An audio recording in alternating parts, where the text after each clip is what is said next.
하나님, 험한 세상에서 여기까지 인도해 주신 하나님의 은혜와 도우심에 감사합니다.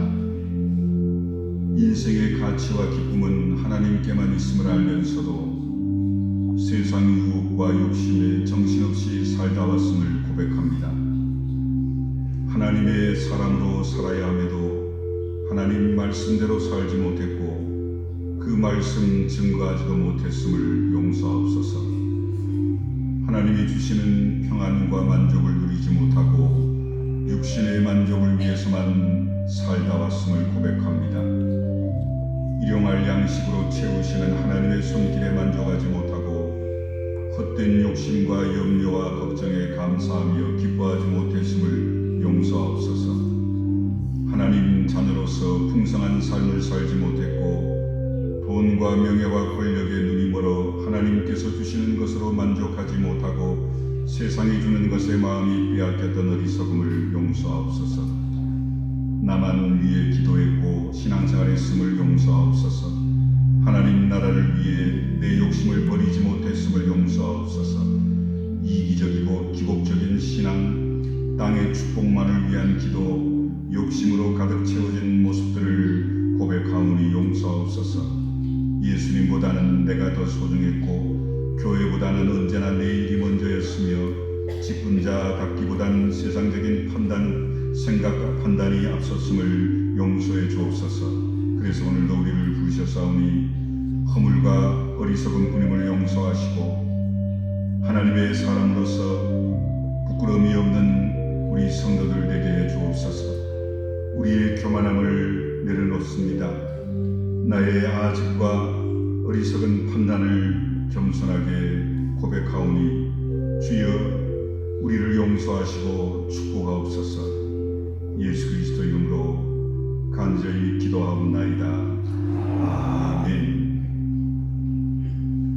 전능하사 천지를 만드신 하나님 아버지를 내가 믿사오며 그 외아들 우리 주 예수 그리스도를 믿사오니 이는 성령으로 잉태하사 동정녀 마리아에게 나시고 본디오 빌라도에게 고난을 받으사 십자가에 못 박혀 죽으시고 장사한 지 사흘 만에 죽은 자 가운데서 다시 살아나시며 하늘에 오르사 전능하신 하나님 우편에 앉아 계시다가 저리로서 산 자와 죽은 자를 심판하러 오시리라. 성령을 믿사오며 거룩한 공예와 성도가 서로 교통하는 것과 죄를 사하여 주시는 것과 몸이 다시 사는 것과 영원히 사는 것을 믿사옵나이다. 아멘.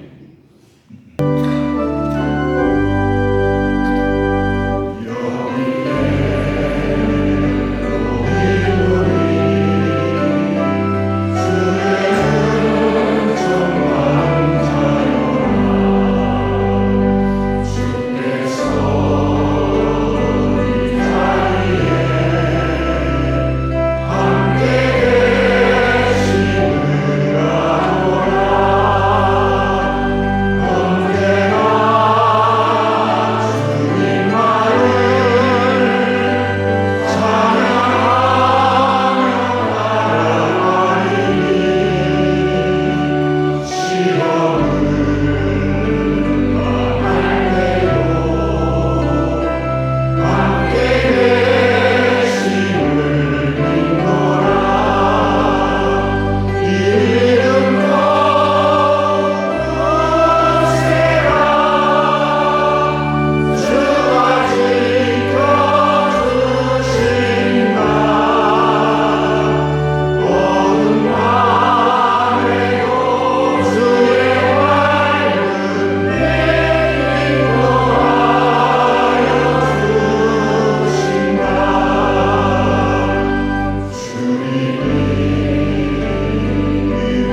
하나님을 함께 찬양합니다.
세상에서 사람처럼, 나처럼, 여러분 자신처럼 예민하고 상처받기 쉬운 존재는 없는 것 같습니다. 사람은 한없이 복잡하고 미묘한 존재라서 조그마한 일에도 흔들리고 상처를 받지요. 여러분도 살면서 크고 작은 상처를 아마 받았을 겁니다. 지금 받고 계신 분도 있을 겁니다. 세상에 마음의 상처와 영혼의 상처가 없는 사람이 있을까요? 여러분의 삶을 돌아보시기 바랍니다. 살아오면서 참을 수 없을 만큼 화가 치밀어 오르는 경우가 없었습니까? 견딜 수 없을 만큼 존재와 삶이 비참해질 때에는 언제였지요? 사는 것 자체를 아예 포기해버리고 싶을 만큼 치욕스러울 때에는 없으셨나요? 아마 이런 때였을 겁니다. 내가 존중받지 못한다고 느낄 때, 남들에게 무시당한다고 느껴질 때, 누군가가, 아니 가장 가까운 사람이 나를 함부로 대한다고 느껴질 때, 사실 사람이 누군가에게 존경받지 못하고 무시당하고 함부로 취급당하는 것처럼 비참하고 인생이 더럽고 치욕스러운 일은 없을 겁니다. 남편이 아내에게 무시당할 때, 아내가 남편에게 무시당할 때, 학생이 선생님께 무시당할 때, 선생님이 학생들에게 무시당할 때, 직장 상사가 자기 마음대로 지시하고 자기 마음대로 판단한다 싶을 때 사람은 누구나 심한 모멸감과 비참함을 느낍니다. 얼마 전 도가니라는 영화가 화제가 되었는데요. 사람들이 그 영화를 보고 분노하는 것도 선생님이 장애인 학생들을 함부로 대한 것 때문일 겁니다. 이런 면에서 우리 사회는 참 안타깝게도 인권 후진국이 아닌가 싶습니다. 조금만 부족한 것이 있다 싶으면 무시하고 차별하는 무시 문화가 거의 체질화되어 있는 게 우리 사회의 모습은 아닐까요? 어린이집 아이들을 여러분 잘 아시죠? 아이들을 어린이집에 보내는 분도 계실 겁니다. 어린이집 아이들이 뭘 알겠습니까? 그런데도 걔들이요, 자기보다 조금 못하다 싶으면 무시한답니다. 자신보다 공부를 못해도 무시하고요, 가난해도 무시하고요, 얼굴이 못생겨도 무시하고요, 최근에는요 뚱뚱해도 무시한답니다. 아예 함께 놀려고도 하지 않는다지요? 아이들뿐인가요? 아이 어른할 것 없이 사회 전체가 무시 문화에 깃들여져 있는 게 우리의 현실인 것이 가슴 아플 뿐입니다. 쉽게 차별하고 무시를 합니다. 아이에게 하는 말을 유심히 한번 들어보시기 바랍니다. 대부분 그들이 하는 말이요, 거친 욕이 대부분입니다. 최근에 학생들의 언어 생활을 알아보기 위해 어느 한 교사가요, 호주머니에 녹음기를 넣고 실험을 했답니다. 청소년들의 언어가요, 거의 거친 욕이었답니다. 학생 한 사람이요 4시간 동안 평균 385번의 욕을 한 게 녹음이 되었는데요. 75초에 한 번씩, 좀 심하게 얘기하면 1분에 한 번씩 욕이 청소년들의 입에서 튀어나온다는 겁니다. 비하, 차별, 무시, 절망과 같은 것이 일상화되어 있는 것이 오늘 우리의 현실이 아닙니까? 도대체 상대방을 존중하지 않으려고들 합니다. 사람과 사람 사이에 존중의 문화가 사라지고 있지요. 우리들 인생살이가 팍팍하고 힘든 것도요, 따지고 보면 존중의 문화가 없기 때문이 아닐까요? 다들 경제가 어려워 살기 힘들다고들 합니다만 사실 경제보다 툭하면 비하하고 차별하는 이 무시 문화가 학교와 직장과 사회, 국가에 가득 차 있기 때문에 사는 게 힘든 것임을 우리는 잘 압니다. 그렇다면 성도 여러분, 한번 생각해 봅시다. 왜 무시 문화가 이렇게 극성을 부리는 걸까요? 무시 문화가 극성을 부리게 된 배경이 뭘까요? 저는 우리 고유의 유교 문화와 군대 문화와 패거리 문화 영향이라고 봅니다. 장유유서의 유교 문화, 상명하복의 군대 문화, 우리가 남이다 라는 패거리 문화가 무시 문화를 낳은 주범이라고 저는 봅니다. 우린 지금까지 부모의 명령과 국가의 명령, 상관의 명령과 선배의 명령에 무조건 복종해야 하는 시대를 살아왔지요. 명령과 복종이라는 수직 구조가 한국 사회 전반을 오랫동안 지배해 왔습니다. 그러다 보니 우리가 어렸을 때부터 뭘 보고 자랐겠습니까? 어른들이 무시하는 걸 보고 자랐고요. 끊임없이 무시당하며 컸습니다. 이렇게 무시하는 문화 속에서 자랐기에 커서도 무시하는 문화 속에 살아가는 게 너무 자연스러운 것이 되어버린 겁니다. 그런데 이건 1차적인 원인에 불과할 뿐입니다. 사회학적으로는요, 이렇게 진단할 수 있지만요, 저는 사회학자는 아닙니다. 목사인 저는 성경에서 근원적인 원인을 찾아보려고 합니다. 성경은요, 무시 문화의 뿌리가 사랑의 구제라고 말씀합니다. 저의 진단이 아니라 바울의 진단입니다. 오늘 말씀을 보십시오. 바울은 사랑은 오래 참습니다. 사랑은 온유합니다. 사랑은 교만하지 않습니다. 사랑은 무례히 행치 않습니다. 사랑은 자기 유익을 구하지 않고, 사랑은 성내지 않고, 악한 걸 생각지 않고, 불의를 기뻐하지 않고, 사랑은 모든 걸 참고 믿습니다 라고 말씀합니다. 그러면 이걸 한번 뒤집어 볼까요? 사랑이 없으면 어떻게 된다고요? 오래 참지 않게 됩니다. 사랑이 없으면 교만하게 됩니다. 사랑이 없으면 무례히 행합니다. 사랑이 없으면 자기 유익만 구합니다. 사랑이 없으면 쉽게 화를 내지요. 사랑이 없으면 악한 걸 생각합니다. 이것이 다 뭘 말합니까? 무시 문화입니다. 사랑하지 않으면 무시하게 된다는 겁니다. 예를 들어볼까요? 목사인 제가 어떤 사람에게만 유독 화를 잘 낸다고 생각해 봅시다. 다른 사람들에게는 참 잘 참아주는데 유독 그 사람에게는 잘 참아주지 않고 화를 낸다고 생각해 봅시다. 그 사람이 앞에 있는데도 거리낌 없이 내 유익만 추구하고 악한 걸 생각하고 무례히 행동한다고 해봅시다. 왜 그럴까요? 그 사람을 존중하지 않고 하찮게 생각하기 때문입니다. 만일 상대방을 존중한다면요, 그렇게 행동할 수 없겠지요.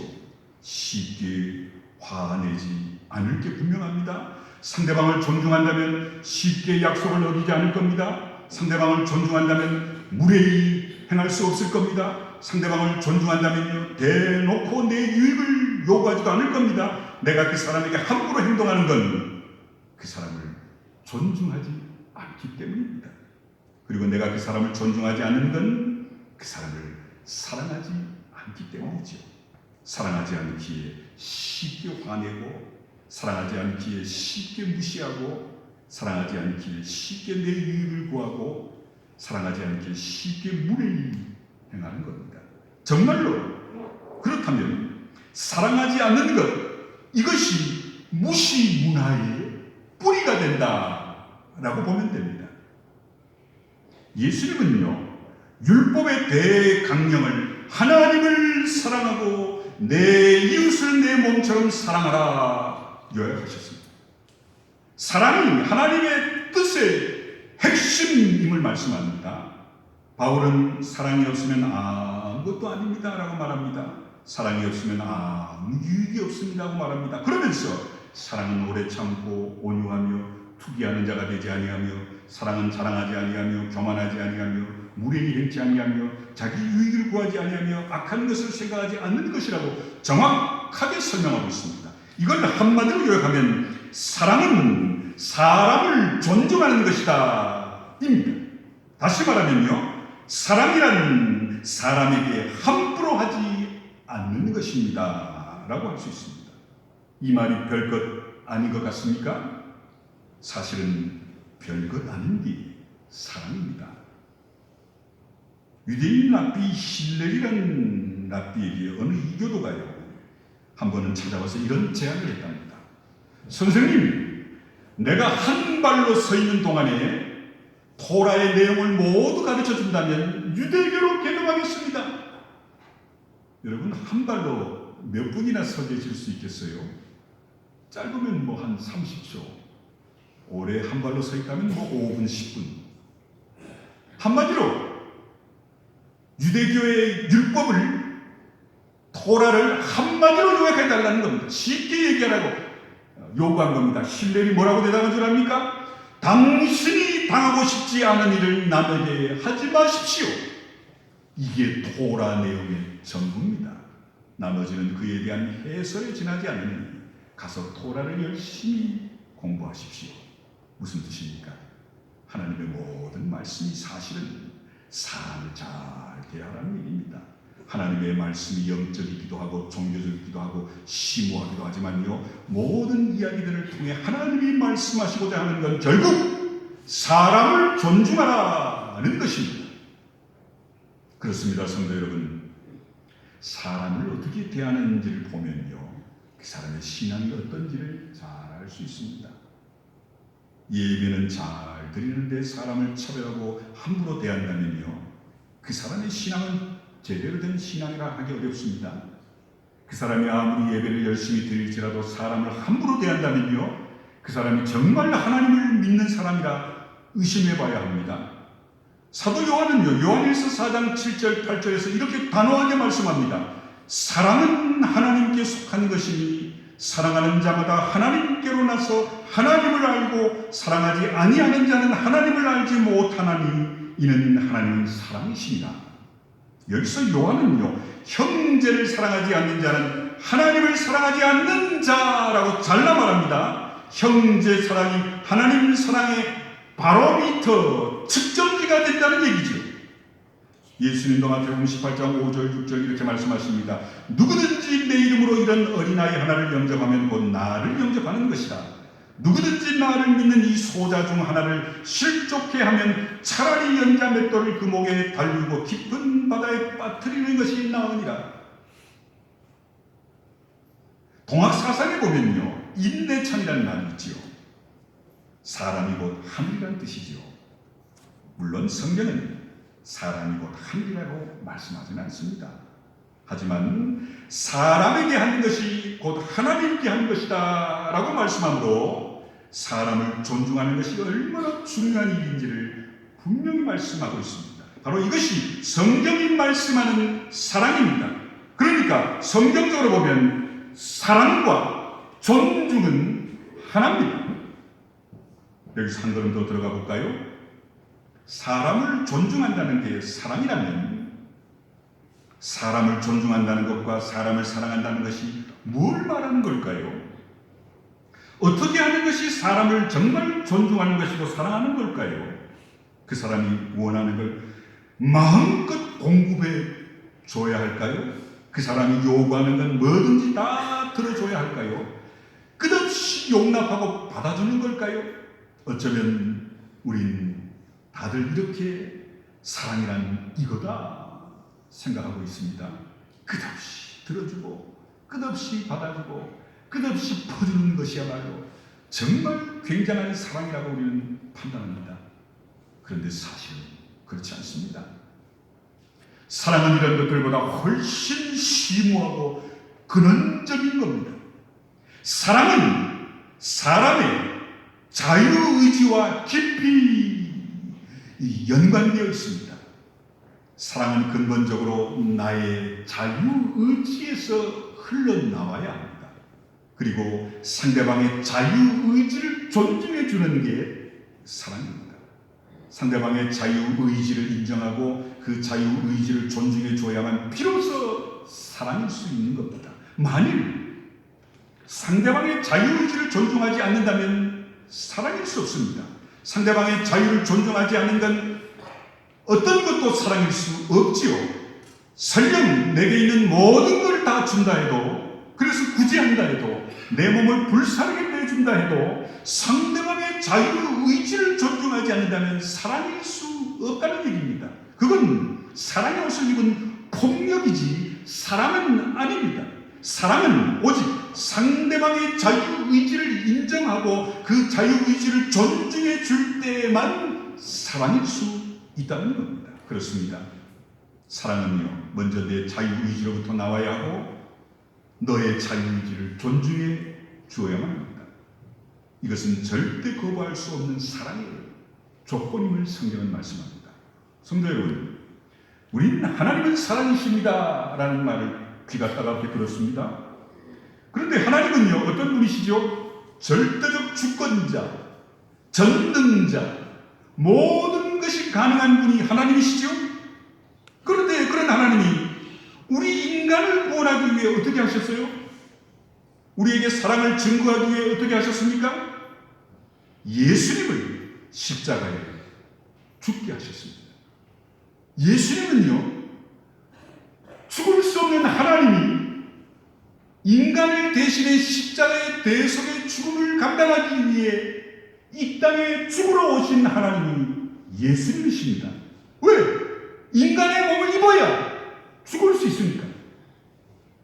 끊임없이 돌아오라고 입이 닳도록 성경은 예수님은 또 많은 예언자와 선지자와 제자들이 부르짖고 있죠.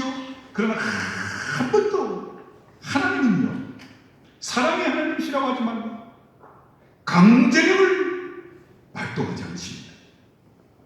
강제로 우리를 회개하게 하거나 구원으로 이끌지 않으십니다. 이상하지요? 우리가 어리석게 멸망의 길로 가는 걸 가슴 아파하시면서도 우리의 자유의지를 침범해 가면서까지 개입하지 않으신다는 겁니다.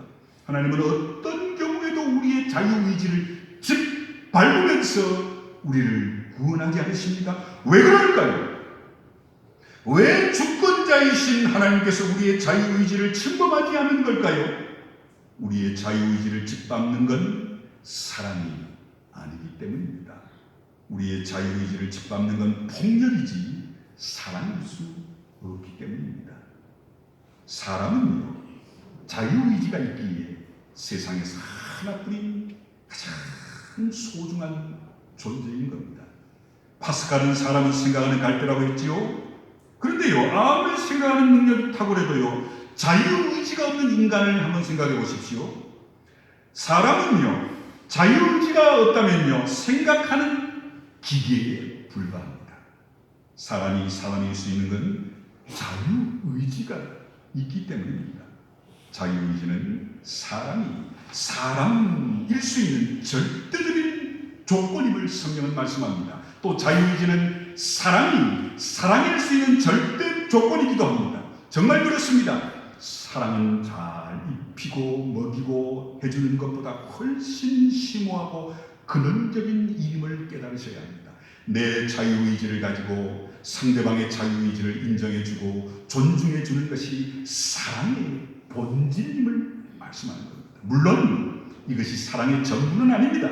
사랑은 상대방의 자유의지를 존중하는 것보다 더 깊고 높고 큽니다. 하지만 적어도 상대방의 자유의지를 존중하는 것 없이는 사랑이 싹틀 수 없게 된다는 걸 깨달으시길 간절히 축원합니다. 그런데 오늘 우리는 어떻습니까? 너무 쉽게 상대방의 자유의지를 짓밟고 있지는 않습니까? 선배라는 이름으로 상대방의 자유의지를 짓밟고, 남성이라는 이름으로 상대방의 자유의지를 짓밟고, 상사라는 이름으로 상대방의 자유의지를 짓밟고, 부모라는 이름으로 상대방의 자유의지를 짓밟고, 사랑이라는 이름으로 상대방의 자유의지를 우리는 짓밟고 있습니다.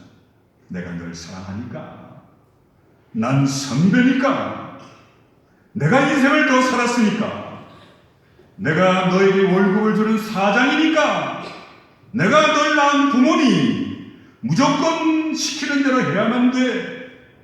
다들 이런 범주 안에서 살아가고 있죠. 부모의 자식 사랑이 크면 클수록 더 많이 간섭하고 더 많이 강요하지 않으세요? 강요하고 간섭하는 것이 사랑이라고 우리는 지금까지 착각하고 있었습니다. 사람은요, 모두 다 기질이 다르고 스타일이 다 다릅니다. 보는 안목도 다르지요. 옷 입는 것 하나도 다 다릅니다. 색깔도 취향도 디자인도 다 다르지요. 그런데 자식이라고 해서 부모 취향에 맞는 옷만 입어야 합니까? 아내라고 해서 남편의 취향에 맞춰야만 합니까? 물론 남편의 취향을 고려할 수는 있겠지요. 사실 남편의 아내의 취향을 고려하는 것은 참 아름다운 일일 겁니다. 그러나 남편의 취향을 강요해서도 안 되고 남편의 취향에 매여서도 안 될 겁니다. 내가 좀 우월한 위치에 있다고 해서 함부로 강요하는 건 사람을 사람으로 존중하지 않는 무서운 죄악임을 깨달으셔야 합니다. 그런데 우리는 그동안 힘으로, 권력으로, 지식으로, 사랑이라는 명목으로 상대방의 자유의지를 밥 먹듯 무시하며 짓밟아왔지요. 우리는 그동안 사랑이라고 하면 즉시 희생, 헌신을 떠올립니다. 희생하고 헌신하는 걸 사랑이라고 우리는 생각했지요. 그런데 바울은 그렇게 말하고 있지 않습니다. 희생하고 헌신하는데도 불구하고 사랑이 아닐 수 있습니다. 사랑 없는 희생, 사랑 없는 헌신이 있을 수 있습니다. 그러면서 사랑 없는 희생과 사랑하는 헌신은 아무것도 아닙니다라고 잘라납니다. 그럼 바울이 말하는 사랑은 뭘까요? 바울은요, 상대방에게 함부로 하지 않는 것이 사랑이라고 말씀합니다. 희생과 헌신이 중요한 게 아닙니다. 희생과 헌신 이전에 상대방에게 함부로 하지 않는 게 중요하다는 겁니다. 상대방을 무시하지 않는 것이 중요하다는 겁니다. 상대방의 자유의지를 짓밟지 침범하지 않는 게 중요하다는 겁니다. 바울은 우리에게 그런 사랑을 하라 말씀합니다. 상대방의 자유의지를 절대 침범하지 않는 것으로부터 출발하는 사랑, 상대방을 존중하는 것에 기초한 사랑을 하십시오. 그러면서 상대방의 자유의지를 절대 침범하지 않고 상대방을 존중하는 것에 기초한 사랑은 영원히 소멸하지 않을 것입니다 말씀합니다. 이런 사랑은 믿음이나 소망보다도 더 값진 것이라 말씀합니다. 성도 여러분, 우리도 한번 그렇게 살아보시기를 간절히 축원합니다.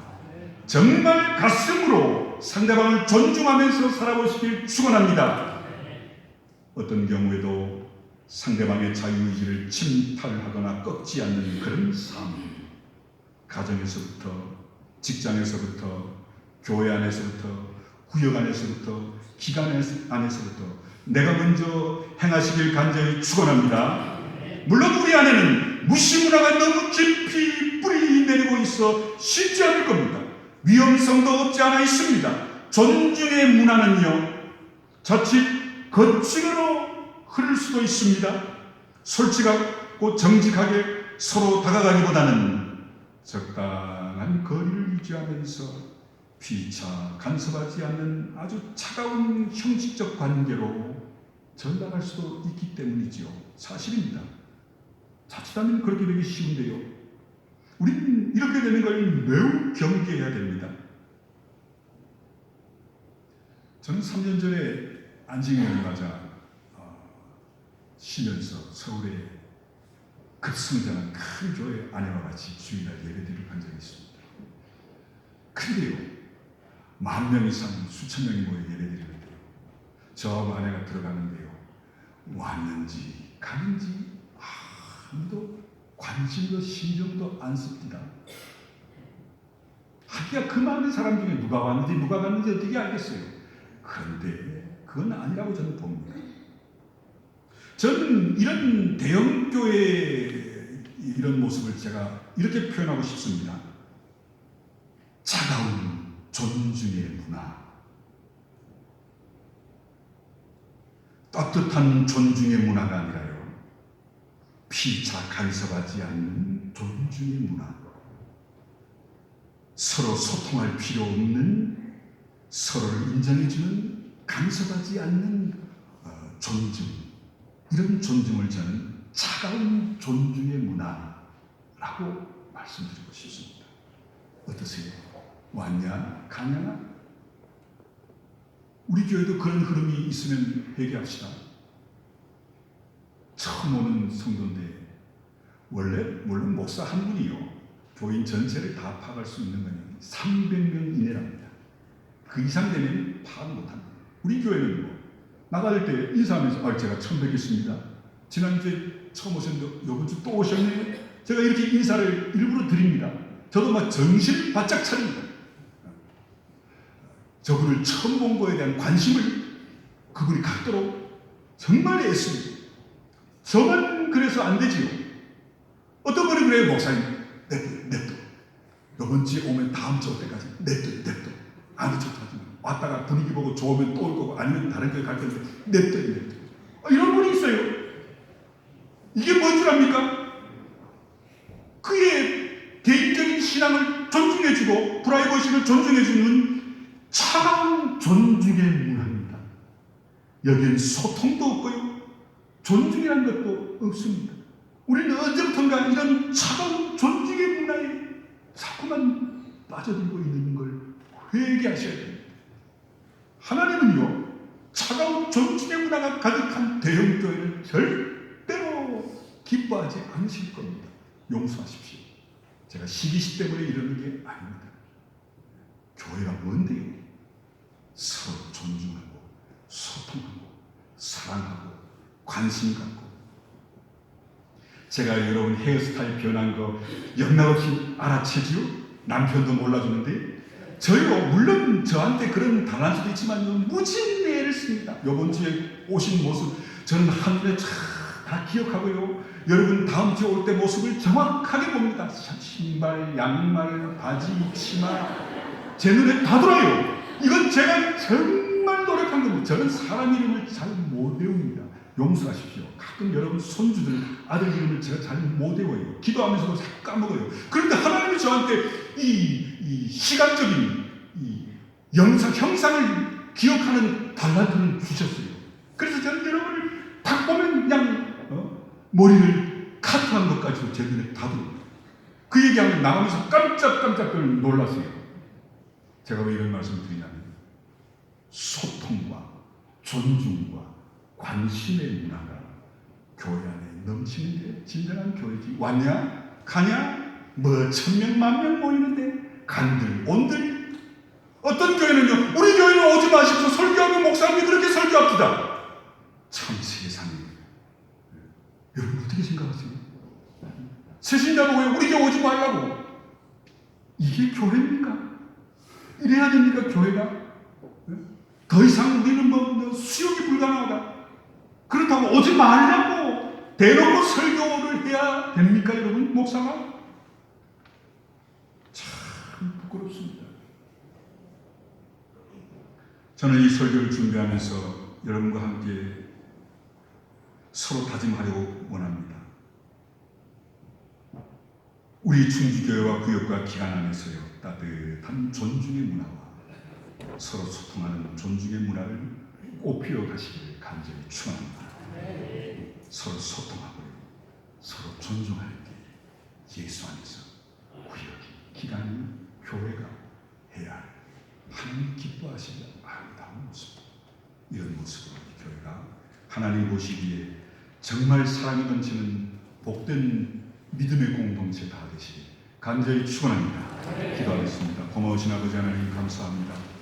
우리 교회가 형식적인 사랑이 아니라 따뜻한 서로와 존중하고 서로와 소통하는 아름다운 사랑이 유치부터 장년일까지 차고 넘치는 우리 교회 되게 하옵소서. 예수님의 이름으로 기도하옵나이다. 아멘.